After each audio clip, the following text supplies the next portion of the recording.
Alrighty, so what is going on, people? Welcome back to another. I'm going on to Scramble thing. But anyways, I'm back in with a 5th gen Arya battle. Now, if you haven't already, go check out my upload I had over at Pokemon Pit, the main channel, not the beta channel, which is awesome. So, if you have not checked that out already, I'll have an annotation up on the screen. So you just click that and mosey on over there. I'll also leave it as a link in the video description. Also, for those of you that came over here from my upload over there, welcome. I expect to see a lot of lower tier stuff, mainly NU.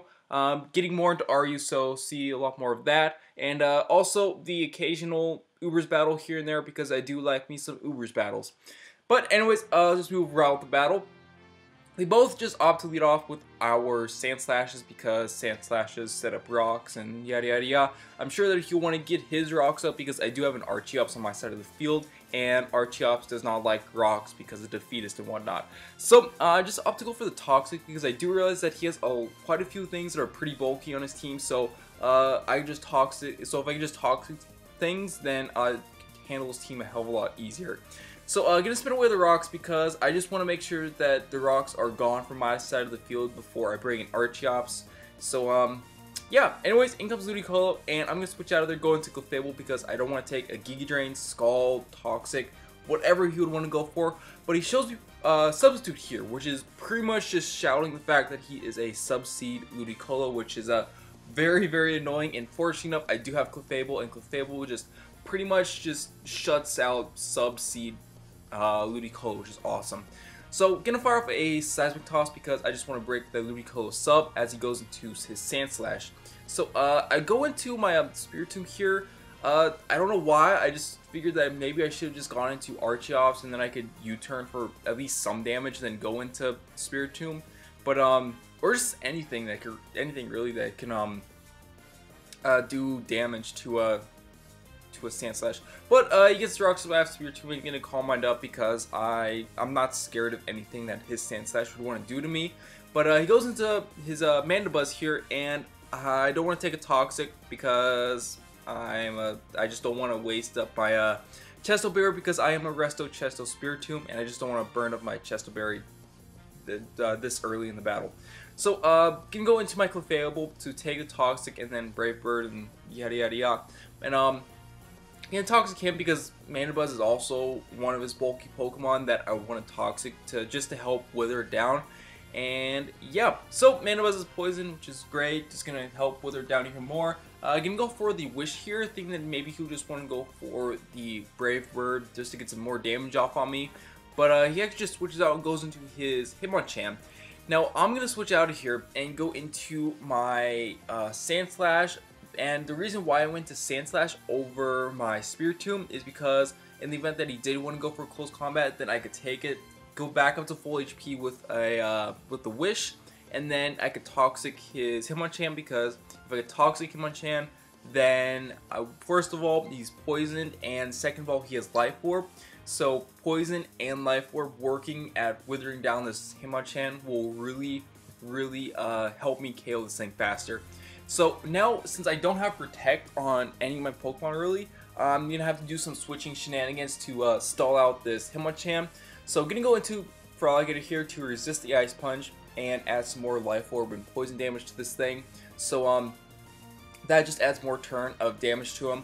And then now I'm going to switch out, go into my Spiritomb to avoid the obvious close combat and build up some more poison damage up on this Hitmonchan. And I believe it actually brings it down to about 50% after this turn. Yep, quite a bit under 50%. So I figured that if he wants to go for Ice Punch, that's awesome, I could take that. Or if he wants to go for something else, then I could take that because I'm max HP, max defense with Spiritomb. Shadow Ball doesn't KO it, which is fine because Poison will KO it next turn anyways. So Hitmonchan is dead, which is awesome. In comes his Floatzel. And I know Floatzel are physical attackers, so I'm not too scared of this thing. So I'm just going to go for a rest because I'm hoping that I could take a Waterfall or Aqua Tail.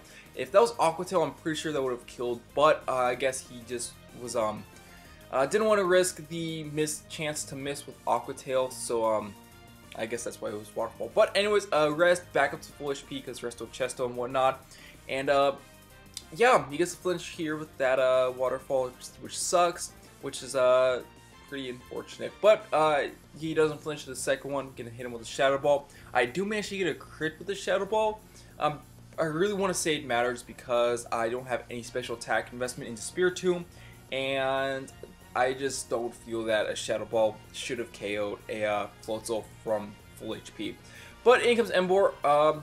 Just gonna leave Spiritomb in his death fodder just so I get a safe switch to something else, because at this point Spiritomb is pretty much just eh. So I'm gonna go into my Feraligatr because chances are he's probably Scarfed or Choiced in one way or another. So I'm pretty sure that I could take a Flare Blitz, get a Dragon Dance up, outspeed him this next turn, and then KO the Emboar or hit something really hard with the Waterfall. But he's just gonna flat switch out to Mandibuzz to take a Waterfall more than likely. But yeah, so Dragon Dance up, +1 Ice Punch with Life Orb, all that kind of fun stuff is going to do a hell of a lot of damage to Mandibuzz, which is awesome. It's just going to Toxic me, which pretty much just cuts my Feraligatr survivability down a lot. So at this point, I'm just like, okay, you know what, screw it, I'll just plow through as much Pokemon on his team that I can with Feraligatr, and then see where it goes from there. So I went for Waterfall here on the off chance that he move in back into Emboar to take an Ice Punch, stall out more Life Orb and Poison damage. But as you'll see here, I wouldn't have died anyways. And then yeah, but Mandibuzz goes bye-bye. In comes Ludicolo, is going to protect, and I'm just going to die due to Poison this turn anyways, which is sad face. So I believe after Feraligatr dies, I get ahead of myself, which is something I need to work at. But Feraligatr dies, I'm going to go into my Archeops here. Going to go for the Aerial Ace because it's my strongest stab I have against Ludicolo. And I'm Choice Banded Archeops, so yeah, there was no way in hell that Ludicolo was going to survive that. So, in comes Sandslash. I figured that maybe he'll just want to go for a Stone Edge to try to KO my my Archeops, because he's pretty sure that I'm pretty sure that even an Aerial Ace wouldn't, or Banded Aerial Ace from Archeops wouldn't KO Sandslash. And yeah, so Stone Edge does absolutely nothing to my Sandslash because resisted, yada yada yada. And at this point, I'm just gonna spin away his rocks because, like I said, I just don't want rocks up on my side of the field while I still have Archeops. Yeah, I just don't want rocks up on my side of the field while Archeops is still above 50%. So, spin away the rocks. At this point, it's just toxic stalling and damage and stuff. Now, we're here is kind of a questionable play for me because I went into Clefable. I don't know why. I just don't know why I went into Clefable over Archeops. I guess it's because I don't have much on Archeops to hit Sandslash. But, yeah, I believe I just go for a Wish here just to get some HP back. But he's going to go into Emboar, and at this point, I'm kind of fearing that I'll probably have to end up bothering something off because I don't have Protect on a, what's this thing, Clefable, so I can't bring Clefable back into full HP. So, like I said, you're going to have to fodder something off so you get a safe switch into something else. That something else is more than likely going to be my Manectric. One, because Manectric is the only other Pokemon I have left at this point aside from Clefable. Two, because Manectric's the only thing I have to outspeed Emboar. So, gonna go for the safe Thunderbolt. Really should have predicted the Sandslash switch in and gone for the Hidden Power Ice. I have Hidden Power Ice. Really should have predicted that. Just go for the Hidden Power Ice and kill the Sandslash. But no, gonna switch out of there. Gonna go into my Archeops, predicting the very obvious Earthquake, and then I believe I'm just gonna go for the Aerial Ace here, just to do a lot of damage to the Sandslash. Hopefully kill it. I'm hoping that it will kill because it's Stab and Banded, not Defeatist, but he lives with a tiny little smidgen of HP, which is yeah, that's stupid. But yeah. Anyways, I kind of think that yeah, in fact, I think Earthquake would have done more damage and would have KO'd the Sandslash anyways, and then he would have had to bring an Emboar, Wild Charge, or Stone Edge, and whatever. But gonna bring in my Manectric here, and gonna go for the Thunderbolt. Hopefully it'll KO it, and no, it doesn't KO it, but fortunately enough, his Flare Blitz will be able to well, his Flare Blitz will KO me, and due to recoil, his Emboar will die. And Emboar is his last Pokemon, so that will be the end of the match. And I do still have Clefable, so that leaves me with the 1-0 victory.